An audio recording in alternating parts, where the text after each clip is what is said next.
Hello and welcome from Buenos Aires, Argentina to this episode of Crossing Borders with Nathan Lustig, where Nate has conversations with entrepreneurs doing business across borders and the people who support them, with a focus on those that have some connection to Latin America.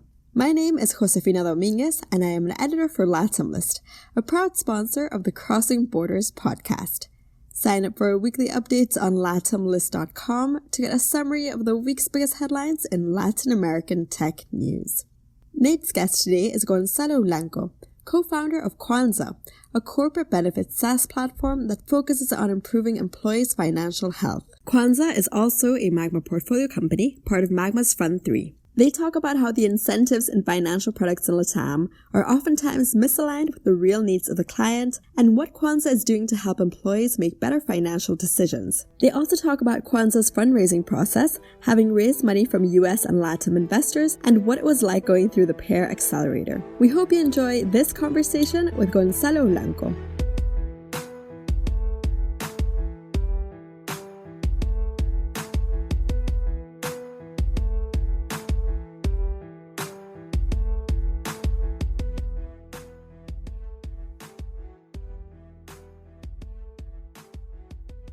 Hey, Gonzalo, welcome to the podcast. Thanks for being willing to do it.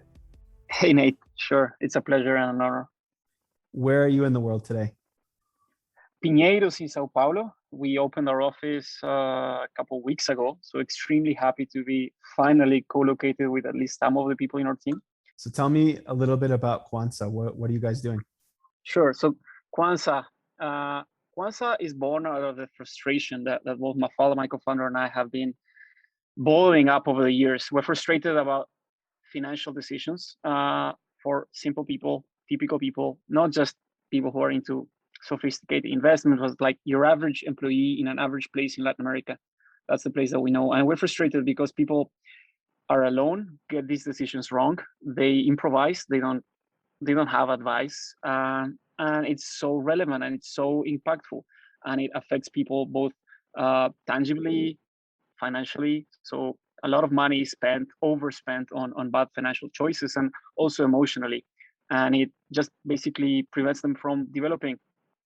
And so tell me a little bit about the life of one of your clients or one of your users without you versus with you. Like what's the solution you guys are doing? Yes. So basically Quansa is your trusted ally and we are a benefit. So we're provided to you through your employer. So you don't buy it on the web or anything. It's a corporate benefit. That's our go-to-market. And there are a few very important reasons about that. But basically, when you join the platform, you are first going to interact with that diagnostic, very friendly questions through WhatsApp. That's what we use nowadays. And we're going to learn about Nate and what is your situation. Are you in debt? Are you not making ends meet? Are you actually really making ends meet and you need advice to save some money, but you're clueless about how to do it? And so that's the first time in your life that someone is going to get to know you and not have a hidden agenda or a conflict of interest. So people are not going to trust banks and financial institutions because they typically, at least in the median income bracket, they are constantly spammed and products are pushed and it's typically not very good products. So we get to know you through a digital diagnostic and then we propose objectives. So for the next 6 months, for example, we're going to help you pay your credit card in full every month. That's a typical habit that Quansa is going to help you do. And we're going to nudge you and we're going to use our app and we're going to use WhatsApp and we're going to propose challenges and we're going to make it easy and transparent for you to understand the impact of that. And then obstacles will come up. So without Quansa right now, for example, when you need to pay a bill, if you, let's say you make a minimum salary in Chile, you're a permanent employee of a company, but you just make a minimum salary. What if you need $50 halfway through the month and you need them to pay a bill or a loan installment? So then came salary advances, which is becoming popular now. And you with Quansa get to do free advances with a limit that's set by your HR. So basically, to wrap it up, we know you through a digital diagnostic. We have a personal coach that is available to you over WhatsApp and it's going to nudge you on objectives. And we leverage digital products and digital tools like advances to give you the easiest and lowest cost alternative to your typical needs, which is liquidity and short-term financial needs. So we'll dig more into Quansa in a bit here, but I want to get into your background and how you got to doing this business. Where are you from originally? Uruguay. So I was born in Uruguay, went to Argentina for a bit, but basically born and raised in Uruguay. And did you always know you wanted to be an entrepreneur, or was it something that came up in your business career? That's a good question. And I think there are two layers to that. So I think I always had an itch. I was like 15 or 16 and selling stuff on the first platforms like Mercado Libre. And so I always liked to make some money by myself. But the role models I had and the mental framework I had was just opposite to entrepreneurial as like a full-time career and my main thing. So I guess the answer is no on the surface and maybe deep down. And then after a few years, quite a long time of actually working in large organizations, it was completely unavoidable. I had to start my own company. Things just fell into place, and it was no more of a it felt like less of an option and more of a I can't do this anymore. I need to start a company and fix something, and so it's gonna take a few years, but that's what I need to do. So talk a little bit about that process over how many years of starting as an employee and then going to, like, what were some of the catalysts that made you feel like, hey, I need to go out and start something? I think this is very personal. So I don't think there is like a recipe for everyone. For me, being who I am, it was important to first start and learn from reputable, credible institutions. So that's a bit of where I'm coming from. So I joined a large corporation. First job out of school as a full-time job was Nestle, the big multinational. And then I moved around, was an expat with them, ended in Sao Paulo, and then went to McKinsey. And so that let's say that was 10 years of working for large organizations. That in terms of how to make the transition and why, it's very personal. For me, it was obvious when I got to that place. I think I joke it's probably similar to other relationships. You know when you feel it, but it boils down to confidence, self-confidence. I became very, it was clear to me that I already had learned a lot and that I had learned enough, let's put it like that, to start a company. And also it's important for you to learn about things which are non-obvious. So managing people, hiring people, interviewing people, defining your own processes. At least for me, it was a good idea to learn these things from organizations that have perfected these processes over a long time. So let's bring an example, like some tangible example that gave me the guts and the confidence to start Quansa. I think McKinsey is probably one of the best institutions in terms of people processes, interviews, feedback. Those two are critical, okay? So after a few years at McKinsey and doing many interviews every Friday at the office at McKinsey and perfecting how you interview people, understanding what's important and what's not. And after receiving feedback as a McKinsey consultant and giving feedback, then you understand that these people things are very important. And then you see that when you're thinking about attacking a problem, it all boils down to assembling a group of people, selecting them and managing them. So after practicing these people routines in good organizations, I think it was the right time for me to then do them by myself, without having the McKinsey or the Nestle logo behind as a certification to other people that gives them the trust. Okay, so that's probably one of the examples. The other one is you go to large organizations and you first probably arrive at organizations thinking that things have the right process behind them, that everything has a logic and that things work the way they should. And then you realize it's not the case, that it's full of errors and it's full of people trying to cut corners and get to the end of the day and go home. And so I guess the other thing that got to my mind after a few years working for large companies is it's full of opportunities. Nobody's going to fix them in these large organizations. The incentives are broken or the timing is going to take too long. And don't think that if there is the appearance of a process, that behind the facade there is really a robust process that's going to maximize results for everyone. So basically that is understanding that there are a gazillion number of opportunities, and large organizations are probably not the best ones right now to go after those problems quickly, effectively, and that gives you the motivation and the desire to then go fix stuff. So talk a little bit about the decision to start Quansa.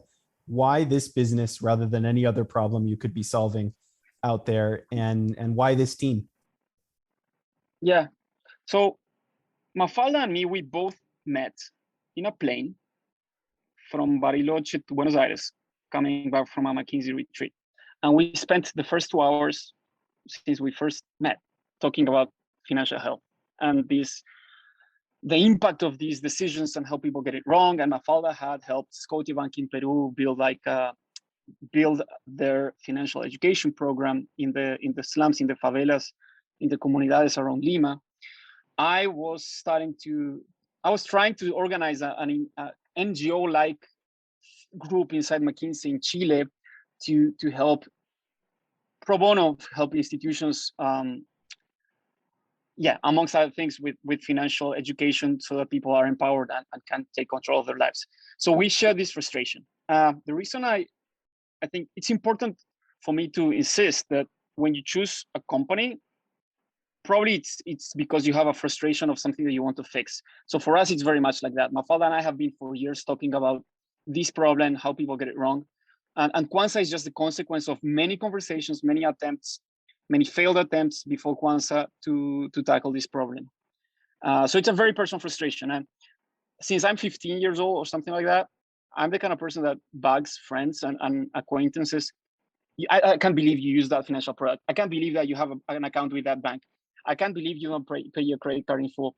Do you know how much that costs you? Do you know how much money you're burning on fees? So I'm that, sometimes even not very tactful person that tries to solve your financial decisions because I have learned the impact that it has, and I think it's very important. So I'm coming from that very hands-on approach of learning what products are bad, what products are good, and helping, nudging or pushing people into the right choices. So I'm personally very frustrated about this, and I just don't think that the world should accept that people delegate these decisions to companies that want to push loans or want to push products that sometimes are not the best ones.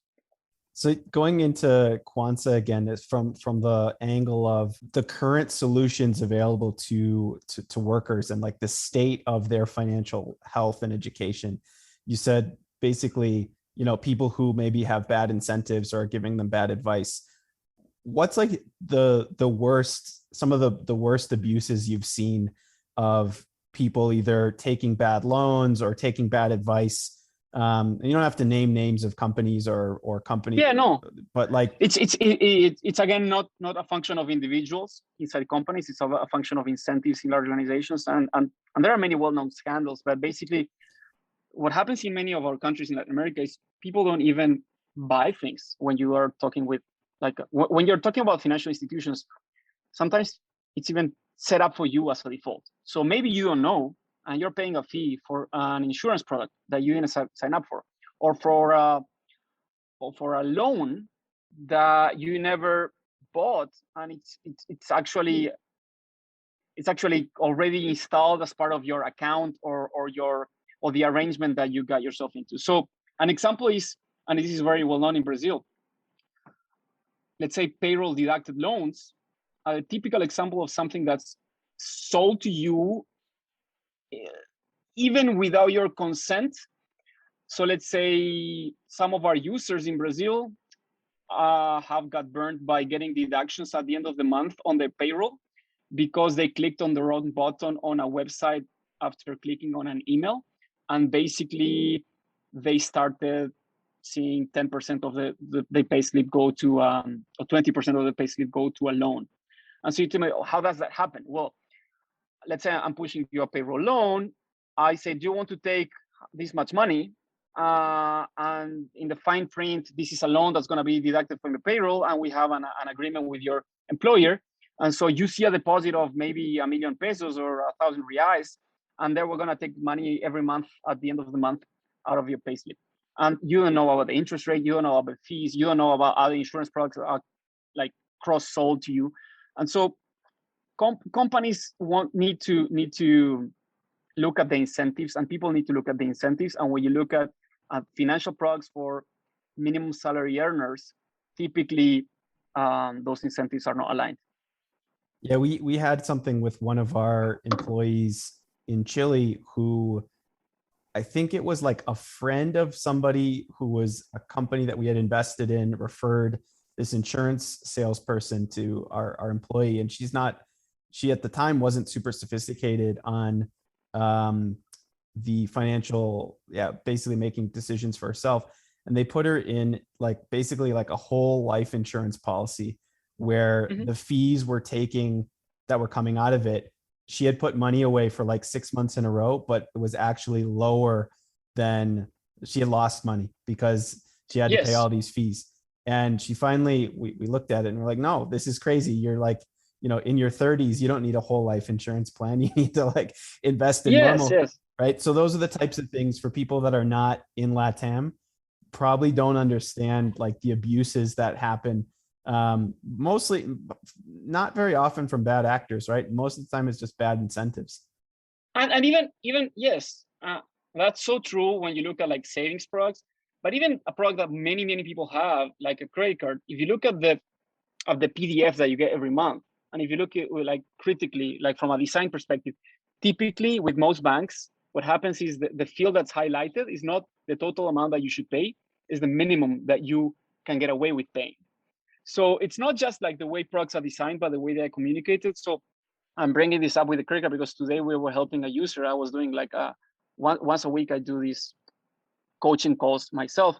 And the user didn't know that basically she was paying 300 and something% a year in Brazil because she was just paying the minimum that you can pay at the end of the month for a credit card. And it's not her fault.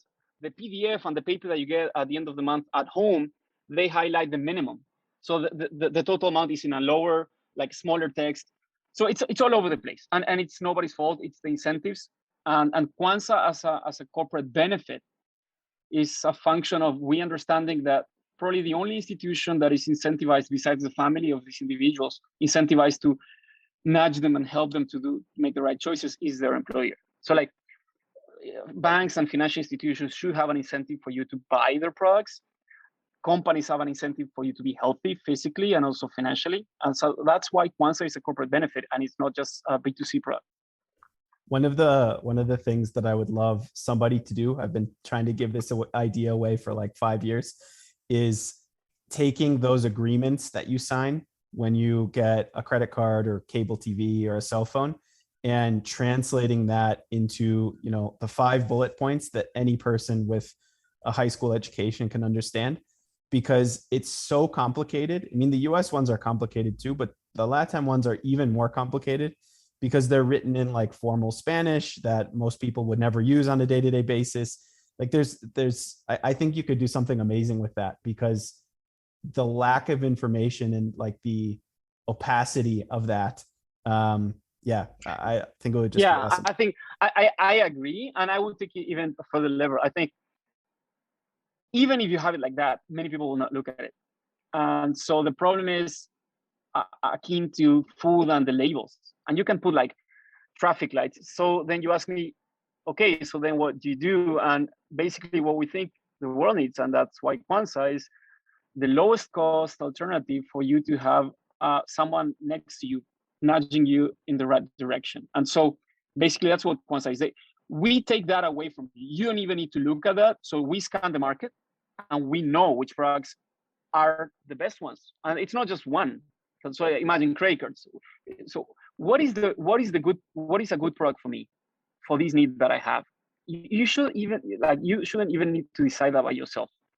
There's an argument to be made that should be akin to when you go buy medicine. So that's what we think about financial products and loans and savings is either you believe that in regulation and in regulating those labels that you were talking about, or you believe in something like an advisor, a physician, a trusted ally that is next to you advising you. So that's what Quansa is. We take that responsibility away from our users, and they are grateful because then they just send a WhatsApp to Quansa. hey, I'm looking at this. Is this good for me or not? And we don't take money from banks, and so we give unbiased advice. Yeah, I mean, it's true. People, even if you gave them 10 bullets, they're not going to get it. One of my favorite. I don't read them. So yeah. One of my favorite things that we did in with one person in our office was there's one person in our office in Chile that would always buy in quotas, so in the payments where you can basically, it's the original buy now, pay later, right? For people who aren't in LATAM, but from your credit card company. And she would always do buy now, pay later with the quotas for like even chicken nuggets from McDonald's. And so one day I said, okay, you got your chicken nuggets. I'm taking 2 because that's how much you're giving for free to the bank, because you're paying in quotas instead of doing it today, right? And like that lesson was learned because she had plenty of money. She didn't need to do it. But it was just like a learned behavior that she had done since she was in school when she didn't have money. And so like, these are all things that the simple financial education and even just having the trusted ally that's not going to screw you is something that doesn't really exist across LATAM. Absolutely. So if you ask me then, why does a company want to partner with Quansa and provide this benefit to the employees? And we are always learning. But what happened last month with one of our first clients in Brazil is a hotel chain in northeast of Brazil. And one of the owners basically has this goal, and he wants the employees of the hotel to be debt-free. Talking about consumer loans, not talking about like mortgages and like healthy loans, but the loans that you take to spend above your means. And so let's take a step back. So you can take 2 approaches to this whole financial health thing. You can improve marginally on saving and paying the lowest interest rates, or you can take a bolder approach and say, I want to hire Quansa as a benefit because I want you to get my people to be consumer debt free X time from now. Okay. And I even would like it to be a stretch target and have everyone in my team in our hotels building a rainy day fund. And so someone may say, but wait, these people, some of them are, or most of them are making minimum salaries, and you can't because money is so scarce and so on. But wait, it's the only way. So like, if you go to that income bracket and you really care about health and financial health, it's like you would do with a friend. You say, hey, just don't take consumer loans. I recognize that you are already in debt, and we will figure out a plan and help you execute that plan. But the goal here is for you to not use consumer loans anymore, because basically that's going to take you down. The interest rates that are going to be offered to you are high because you make only a basic salary. So basically that's what we're doing. We're partnering with companies and helping their employees get healthy, as opposed to just focusing on the fine print and improving, like instead of a more expensive loan, let's take a marginally cheaper one because we take a rebate. We're doing the right thing for the long term. And the kind of companies that engage and want to work with Quansa and want to provide this benefit are the ones that really both understand the bottom line impact of these dynamics, retention and attracting people, and basically avoiding then have to provide, companies sometimes need to provide loans to employees when basically it gets very bad. So they don't want to do that. And they say, we'd rather do a preventive thing than a reactive thing. But not every company already understands that. So it's also a bit of a missionary moment of preaching and making it visible, the impact that this situation has on organizations, on teams, on productivity. And it was refreshing when the owner said of the hotel, a year from now or so, I ambition that we have everyone in this team consumer loan free. And that's basically what we're doing. Yeah, it's an awesome goal. I'm glad there's owners of businesses across LATAM that want to do that. So another thing that has been, I would say, unique or good about the Quansa story so far is the fundraising process. So you've been able to raise from a really good mix of US and Latin American investors. Talk us through a little bit of how that worked and what the experience has been raising money. Yes, so Quansa was born last year, we were at Stanford. Both Mafalda and I were students at the GSB, so we were finishing our masters. We graduated in September formally in the midst of COVID. Quansa was literally incubated at Stanford, at the GSB, one of those iconic classes that if you're doing your MBA, you take, which is called the Startup Garage. And my answer is starting here because the fundraising was very much a function of this. So we were taking this class. We were obviously gonna focus on the financial health problem. Quansa didn't have the name Quansa, but we were working on this. We then started talking to people, doing tests, doing user interviews, and all of this is in the context of a class. And then we meet Mark Hershenson from Pear.vc, probably one of the closest early stage funds, closest to Stanford. And so we met Mar. We were invited to take part of the Pear Accelerator, the US summer last year. So that was in June, August 2020. That was the first VC money that Quansa received. We were accelerated by Pear, and things just started to gain traction. So we closed the first major corporate contracts in Chile, selling Quansa to companies, so that it was on the hands of people, and our first revenue. And that was a catalyst for then through Pear's demo day to assemble our seed round. We were very lucky. Our seed round was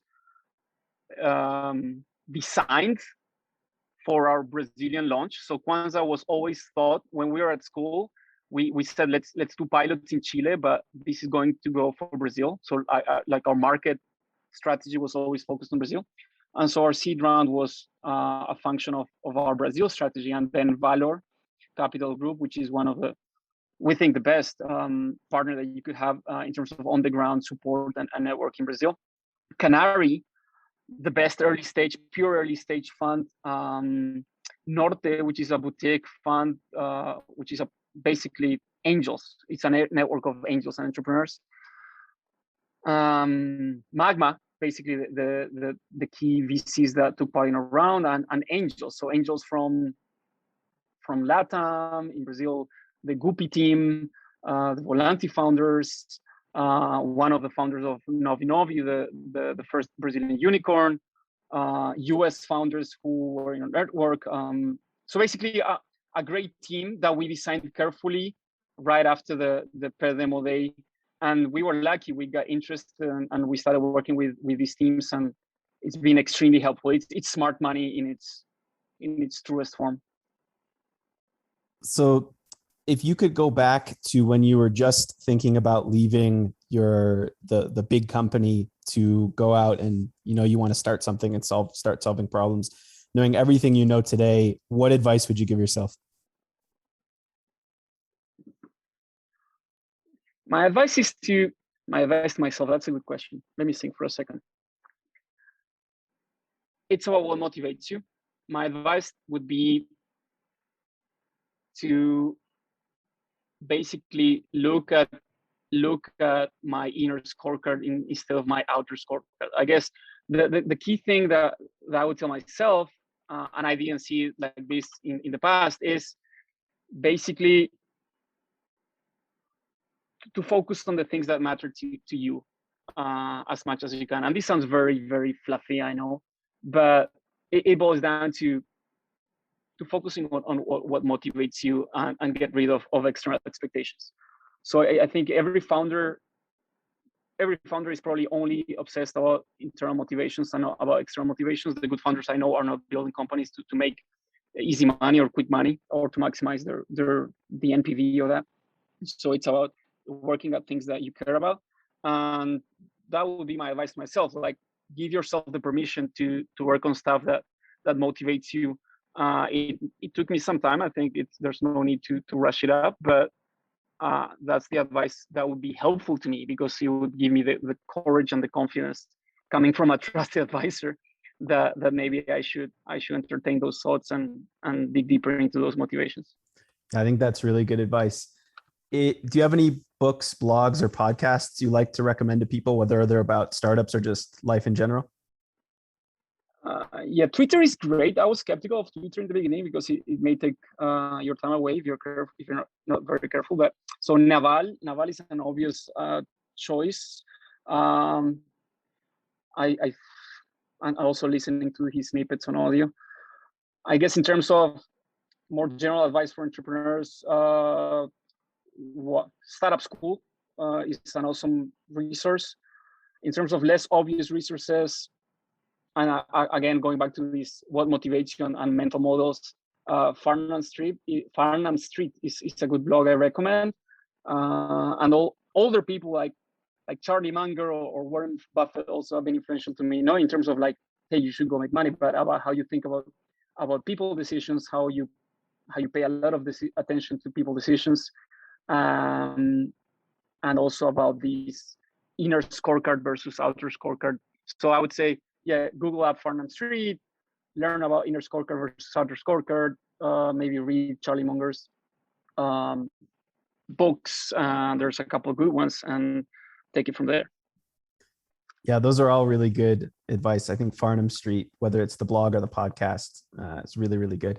What's next for Quansa over the next year or two? Yeah, Quansa. So Brazil, we launched in Brazil in June. So it's over like a month and a half ago with our first users, our first clients. So it's very much of a 0 to 1 moment for Quansa in Brazil. And what's next is basically our pipeline got hot. We now announced our seed round, and we are opening very interesting conversations with large companies, medium companies, smaller companies.